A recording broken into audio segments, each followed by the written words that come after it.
You would think the most powerful republic in the ancient world could stop one man, a state that ruled lands across the Mediterranean, a state with armies, laws, money, noble families, sacred traditions, and centuries of political experience.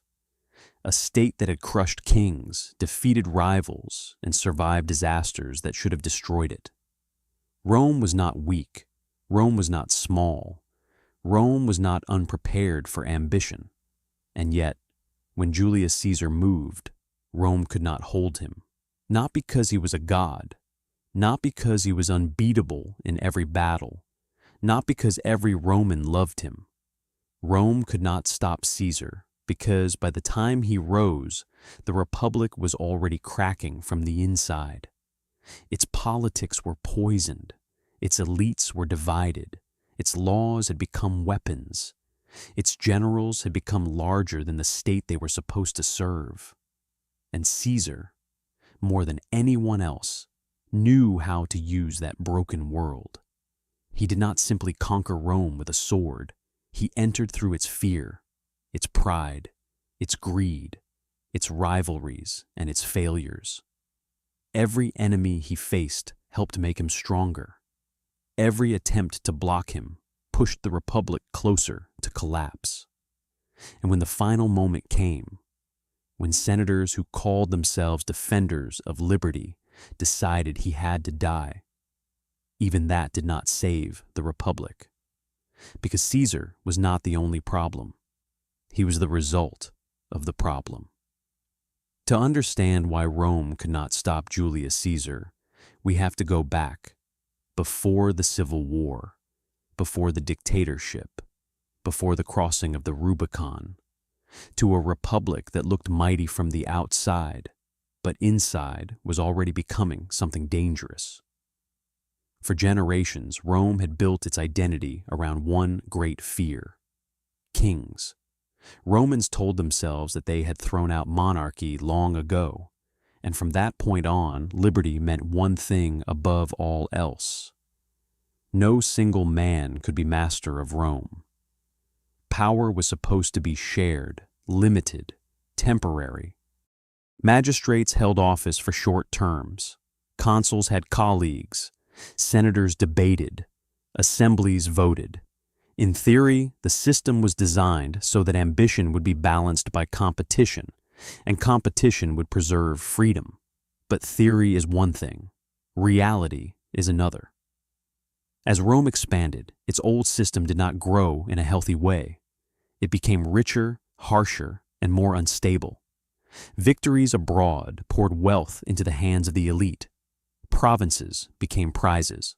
Command became opportunity. A successful general could win glory, gold, loyal soldiers, and political power on a scale earlier Romans had never imagined. At the same time, ordinary citizens often felt that the republic served the nobility first and everyone else second. Elections were expensive. Patronage mattered. Laws could be bent. Courts could be manipulated. And every generation seemed to produce fiercer struggles between those who claimed to defend the rights of the people and those who claimed to defend the authority of the Senate.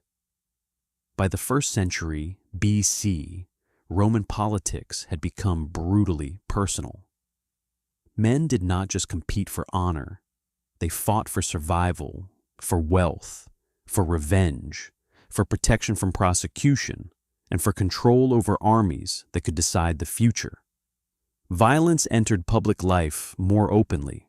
Street gangs, intimidation, riots, and political purges became part of the Roman landscape. The Republic still had ancient titles and sacred rituals, but the spirit of the system was changing fast. And into this world stepped Julius Caesar.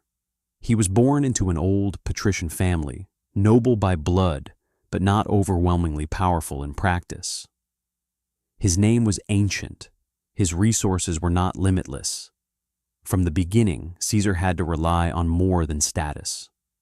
He needed daring. He needed charm. He needed memory. He needed the ability to read people, win them, and use every opening. He also grew up in the shadow of terror. Rome had already been scarred by the dictatorship of Sulla, a man who marched on Rome with his own army and showed the city that military force could decide politics. Sulla's enemies were hunted down. Lists of the condemned were posted. Property was seized. Blood answered disagreement. The lesson was unforgettable.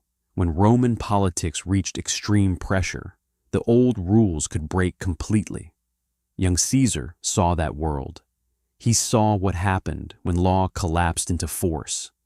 He saw men killed, families ruined, loyalties tested. He even became a target himself because he had ties to the faction that Sulla hated. According to tradition, Sulla spared him reluctantly and is said to have warned that in this young man there were many Mariuses. Whether the words were exact or not, the fear behind them makes sense. Caesar already showed something dangerous: persistence, boldness, and the refusal to submit quietly. That mattered, because Caesar's rise was not built on one talent alone.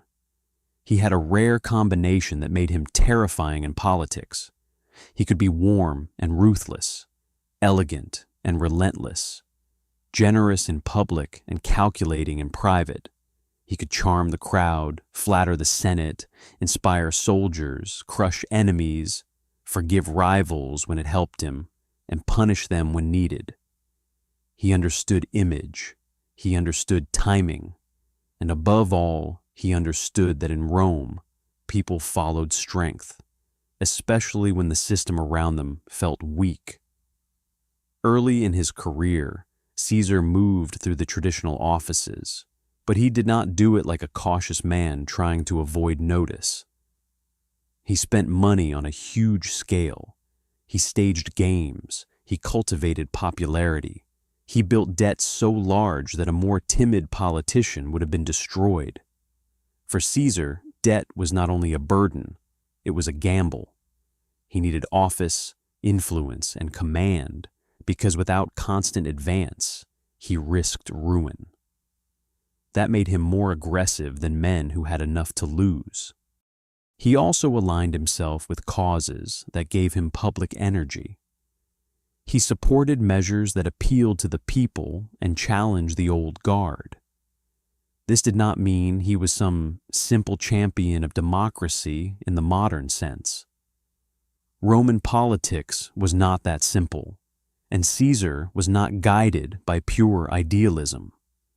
But he understood that if the Senate's elite tried to block him, the people could become his counterweight. Popular support gave him leverage. Leverage gave him bargaining power, and bargaining power kept him alive. Still, popularity alone could not make him master of Rome. Many politicians had crowds, many had ambition. What Caesar needed was something bigger, an alliance strong enough to break the resistance of the old elite. That alliance became the first triumvirate. It was not an official office, not a legal new branch of government. It was a private power deal between three of the most important men in Rome: Julius Caesar, Pompey the Great, and Marcus Licinius Crassus. Each had something the others needed. Crassus had immense wealth. Pompey had military glory beyond almost anyone of his age.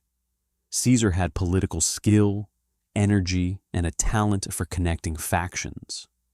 Separately, each man had enemies in the Senate. Together, they could overpower much of the resistance. This is one of the biggest reasons Rome could not stop Caesar. The men who feared domination were too divided to stop ambitious leaders from cooperating when it suited them. The Roman elite often assumed they could manage events through prestige and procedure. But prestige means little when three giants decide to work together. The Senate did not suddenly become useless, but it became easier to bypass, pressure and outmaneuver, Caesar secured the consulship. Laws were pushed through over fierce opposition. Pompey's settlements in the east were confirmed. Crassus got financial advantages he wanted. And Caesar, perhaps most important of all, received a provincial command that would change history: Gaul. At first glance, this might have seemed like a routine extension of Roman power. In reality, it gave Caesar exactly what he needed most: time, military authority, and an independent base of strength. In Gaul, he would no longer be just another Roman politician wrestling inside the city. He would become something far more dangerous: a conqueror with a loyal army and a legend growing year after year. For nearly a decade, Caesar campaigned across Gaul with extraordinary energy. His wars were brutal, costly, and transformative. Tribes were defeated, territories subdued, rebellions crushed. He crossed rivers, built bridges, launched sieges, survived crises, and pushed Roman arms into lands that sounded remote and wild to people back in Italy. He even invaded Britain, not to establish lasting control, but to expand his fame and show that Roman reach under his command seemed almost limitless. And Caesar did not let others tell his story for him. He wrote it himself. His commentaries on the Gallic War were masterpieces of political messaging. Clear, sharp, controlled, and deceptively plain, they presented him as rational, capable, necessary, and victorious. They turned campaigns into narrative. They transformed military action into public reputation. Romans who had never seen Gaul could now imagine Caesar everywhere. Calm under pressure, swift in danger, brilliant in command. This was not just literature, it was power. While Caesar was winning wars, collecting spoils, and binding veterans to him through shared hardship and reward, his position in Rome became harder to challenge. Success creates momentum. Momentum attracts allies. Allies create protection. And every victory made it more dangerous for opponents to underestimate him.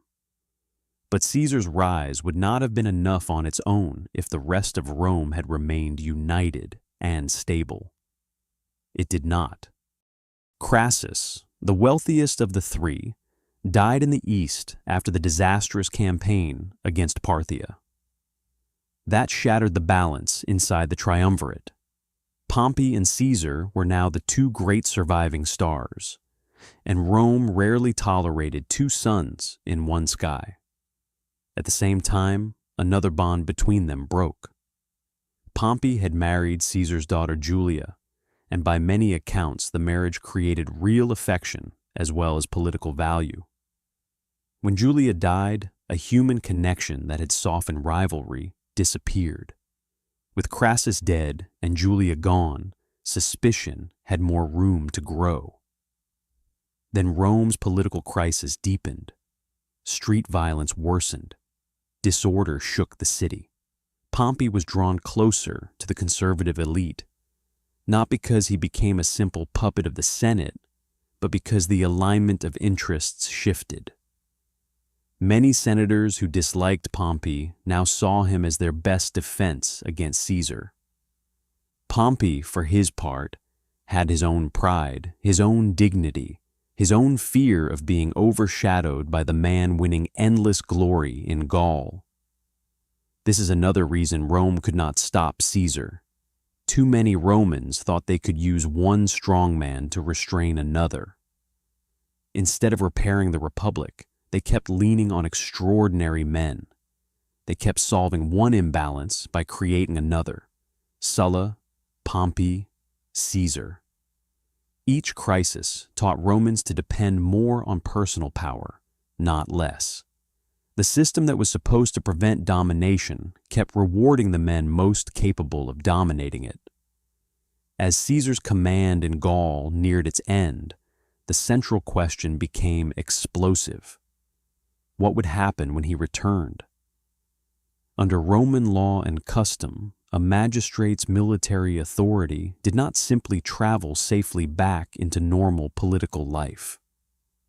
A governor in command of armies stood in a special position. Caesar wanted to maintain immunity from prosecution and preserve his political future by standing for another consulship without giving up his command too soon. His enemies wanted the opposite. If he returned as a private citizen, stripped of command, he could be vulnerable in court and politically exposed. Charges could be brought. His career could be broken, maybe even his life. To Caesar, surrendering command before securing office was not a technical detail. It was a trap. To his opponents, allowing him to keep command while seeking office was intolerable. It would mean that an armed, massively successful general could bend the constitutional process for his own protection. Both sides had arguments. Both sides had fear. And because trust had already collapsed, compromise became harder and harder.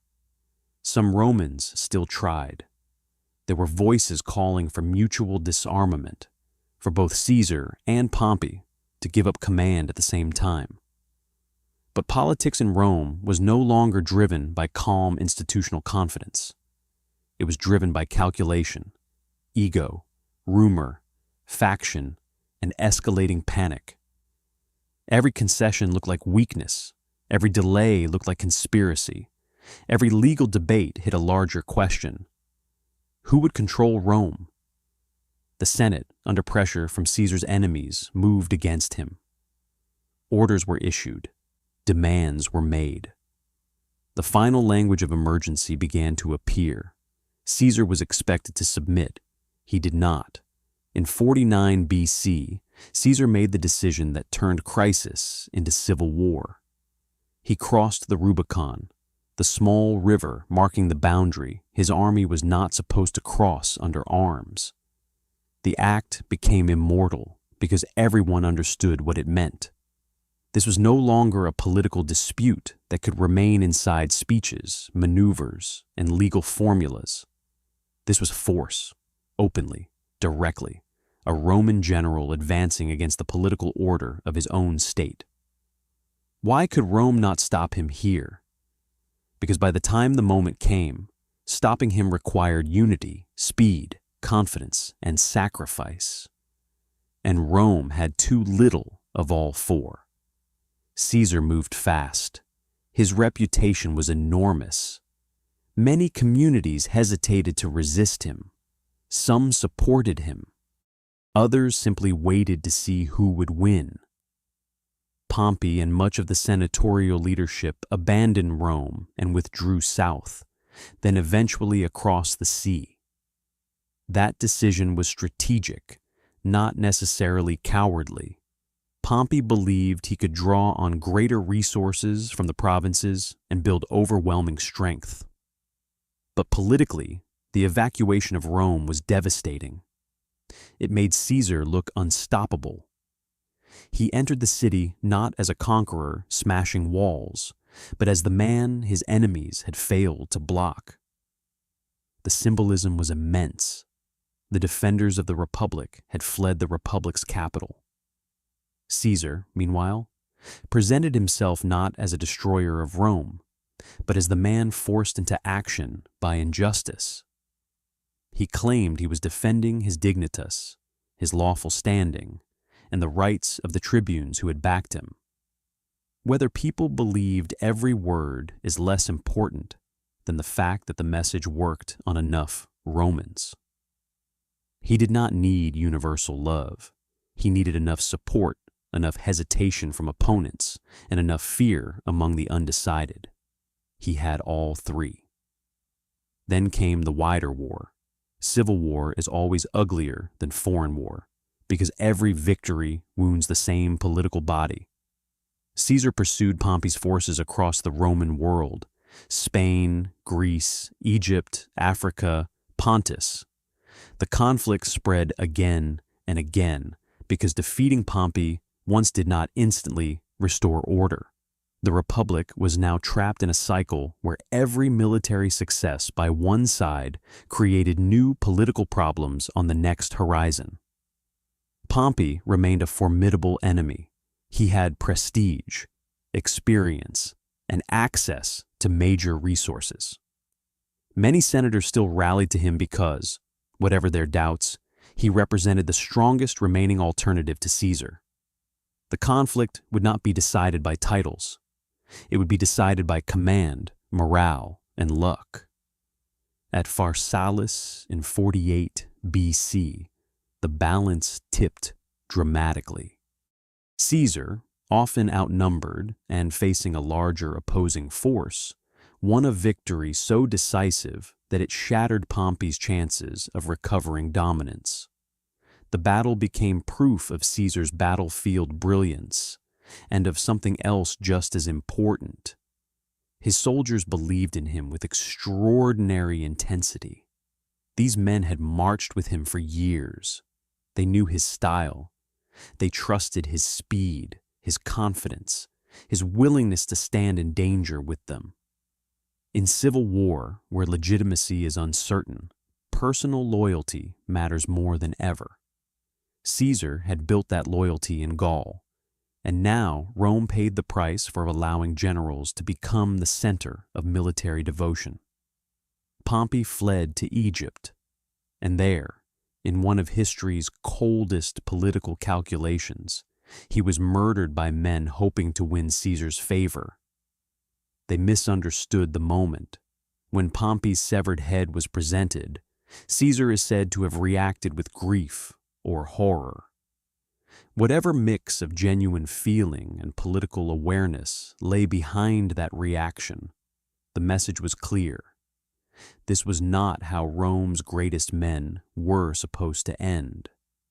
Civil war had degraded the Republic to the point where foreign courtiers thought Roman power could be managed through theatrical murder. Pompey was gone.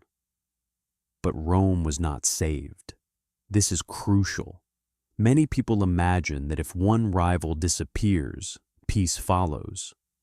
In reality, Caesar's victory solved the problem of Caesar versus Pompey, but not the problem of what Rome had become. Resistance continued. More battles followed. More enemies arose. More settlements had to be made. Caesar kept winning, and every victory made him more central, more necessary, and more frightening.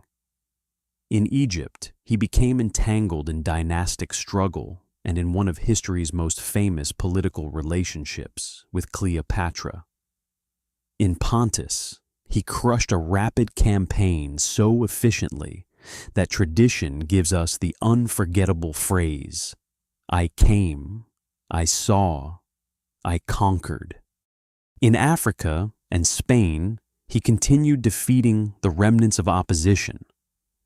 Over and over, Caesar proved that his enemies could still fight him, but they could not finish him. Why? Because they were defending a system that no longer generated enough loyalty on its own. This is one of the deepest answers to the whole story. Men were willing to die for Caesar. Men were willing to fight for Pompey. But how many were truly ready to sacrifice everything for the abstract machinery of the Republic, exactly as it had once been? The old form still mattered, yes. The language of liberty still mattered, yes.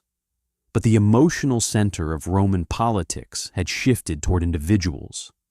Citizens looked to patrons, commanders, famous names, and concrete rewards. The Republic as a structure inspired reverence, but not enough discipline to overcome the ambitions it had itself nurtured. Caesar understood this better than almost anyone. He did not abolish every republican institution overnight. That would have been crude, unnecessary, and probably self-destructive. Instead, he accumulated offices, honors, and powers in a way that made him dominate the system while still appearing to work through it.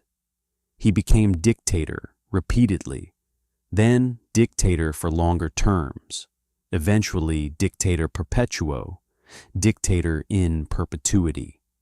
He filled the Senate with his supporters and expanded its numbers. He controlled appointments. He enacted reforms. He settled veterans. He planned colonies. He adjusted debt measures. He reorganized parts of administration. He even reformed the calendar, a change so lasting that the shadow of Caesar still reaches into the way time itself is counted in history. Some Romans welcomed this. After years of chaos, order had value. Caesar could be merciful. He often pardoned former enemies, a policy remembered as clementia, mercy. That made him appear generous, superior, almost untouchable. To supporters, he was healing Rome. To many neutrals, he was simply the fact of power. Better one master than endless slaughter. Better stability than permanent crisis. But to others, this was unbearable. Because every honor he accepted, every statue, every special seat, every title, every sign that he stood above normal competition, all of it seemed to point in one direction. The Republic said it hated kings. Caesar kept gathering the symbols of a man who did not need equals. Whether he truly wanted formal kingship in the Roman sense is still debated, but politically, the exact label mattered less than the feeling spreading among many senators. If this continues, the Republic is finished in everything but name. And here we meet one of history's great ironies. Rome could not stop Caesar when he was rising, when compromise still existed, when rivals could have united earlier, when institutions might still have set firmer limits. But once he had crushed his enemies and stood at the peak of power, some senators decided the only remaining tool was murder. The conspiracy that formed around Brutus, Cassius, and others was born from fear, pride, principle, resentment, and desperation. Not every conspirator was purely noble. Not every motive was clean. Some hated tyranny. Some hated humiliation. Some feared for the future. Some feared for themselves. But together they convinced themselves that killing Caesar would restore liberty. It was a terrible misunderstanding of how power now worked in Rome. On the Ides of March, 44 BC, Caesar entered the Senate meeting and was attacked by the conspirators. Blades rose, steel struck. The most powerful man in Rome fell beneath the hands of men who believed they were saving the Republic. And for one brief moment, perhaps they thought they had succeeded. The tyrant was dead. The threat was gone. Rome would breathe again. But Rome did not breathe. Rome bled. Because Caesar's death removed the man. Not the conditions that made him possible. The conspirators had no clear machinery to rebuild the state. They had no overwhelming military backing. They had no united national plan. They had symbols, rhetoric, and the ancient cry of liberty, but not enough force to command the future. Meanwhile, Caesar's supporters still held positions, influence, and armies.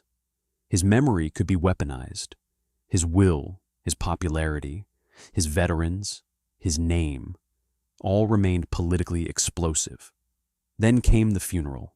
Mark Antony, brilliant, dangerous, emotional, and ambitious, turned public feeling with devastating skill. Caesar's body, Caesar's wounds, Caesar's generosity to the people in his will, Caesar's image as murdered leader. All of it ignited fury. The killers had struck in the name of liberty, but many Romans saw not liberation, but assassination. The city swung again, violence returned, and into the chaos stepped another figure many underestimated at first. Octavian, Caesar's adopted heir, young in years but cold in patience. He would eventually become Augustus, the first Roman emperor, but at this moment he was simply another proof that Caesar's death had not restored the old order. It had opened the next struggle for control. What followed was not republican renewal, it was more civil war. Antony, Octavian, Lepidus. Proscriptions returned. Enemies were hunted. Cicero died. Brutus and Cassius were defeated. The Roman world was carved again by armed power. In the end, Octavian triumphed and built a new political reality that preserved republican language while establishing one-man rule in practice. So when people ask why Rome could not stop Julius Caesar, the answer is not just that Caesar was brilliant. He was brilliant. It is not just that he was bold enough to risk everything. He was. It is not just that he had loyal armies and exceptional skill in war. He did. But none of that becomes enough unless the state facing him is already losing its ability to defend itself against men like him. Rome could not stop Caesar because its ruling class was fractured by rivalry and arrogance, because its politics had become a battlefield long before the legions marched on Italy, because wealth and empire had made command too profitable and inequality too dangerous, because generals had become personal idols to their troops, because law no longer carried the unquestioned authority it once claimed, because compromise looked like surrender, because every faction feared being destroyed if the other side won, because the Republic taught Romans to worship liberty, but trained them to seek power through domination. And Caesar was the master of that contradiction. He knew how to speak the language of legality while preparing for force. He knew how to offer mercy while making resistance seem hopeless. He knew how to appear both defender and conqueror, servant and master, reformer and destroyer. Men followed him because he won, because he rewarded loyalty, because he seemed larger than the broken system around him. Men feared him because they sensed that if he reached the top, there might be no real way back. They were right to fear that, but they were too late.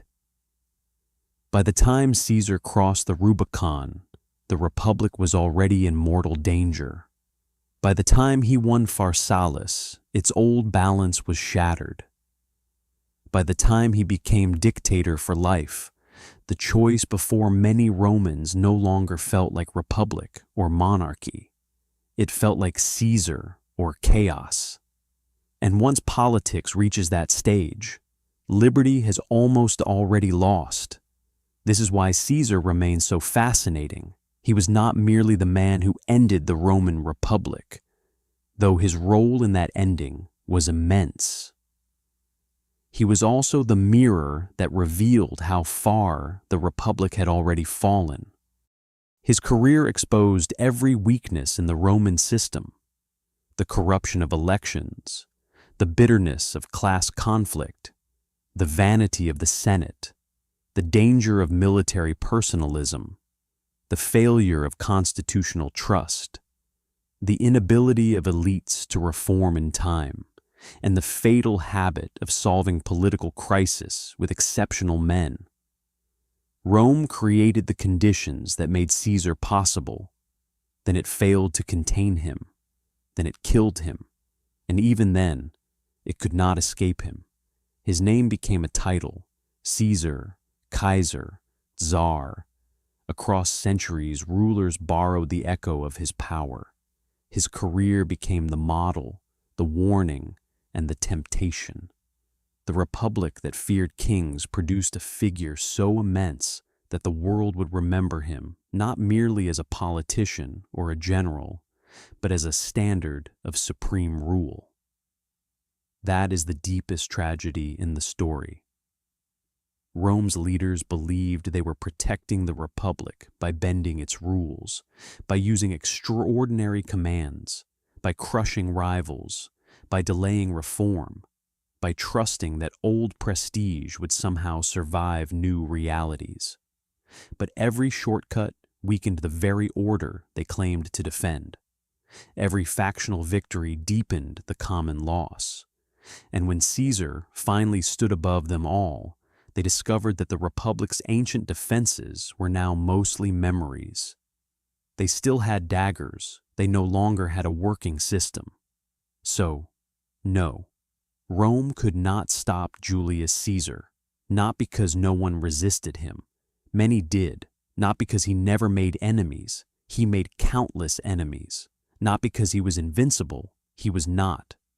Rome could not stop him because he rose at the perfect moment in the Republic's decay, because he had the genius to exploit every fracture, because his rivals kept helping create the world he needed, and because once personal power became stronger than public trust. A man like Caesar was no longer an accident.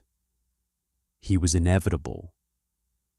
And that is what makes his story feel so modern and so unsettling. States rarely fall in a single moment. They weaken slowly behind ceremonies and slogans, while ambitious men learn the new shape of power faster than the institutions meant to restrain them. By the time the crisis becomes obvious, the habits that caused it are already deeply rooted. Rome still had senators, elections, laws, speeches, and sacred traditions. It still looked like a republic. But in the struggle with Caesar, appearances were not enough. Form could not save substance once substance had rotted away. That is why the story still grips us now. Because beneath the armor, the banners, the marble, and the famous names, this is a story about a political order that became unable to protect itself from the forces it created. It is about ambition fed by instability. It is about elites too divided to act together until it is too late. It is about citizens exhausted by conflict becoming willing to accept concentrated power if it promises peace. It is about the terrible cost of waiting for a crisis to solve itself. Julius Caesar did not simply overpower Rome. Rome opened the path, and once he started walking down it, almost no one knew how to close it. In the end, that may be the most important answer of all. Caesar was extraordinary, yes, but history is rarely changed by one person's ambition alone. It changes when ambition meets opportunity, when institutions fail, when rivals miscalculate, when fear destroys trust, and when a society that still believes in its old rules no longer truly lives by them. That was Rome in Caesar's age, a giant empire with a dying republic inside it. And when the decisive test came, the republic was already too weak to save itself.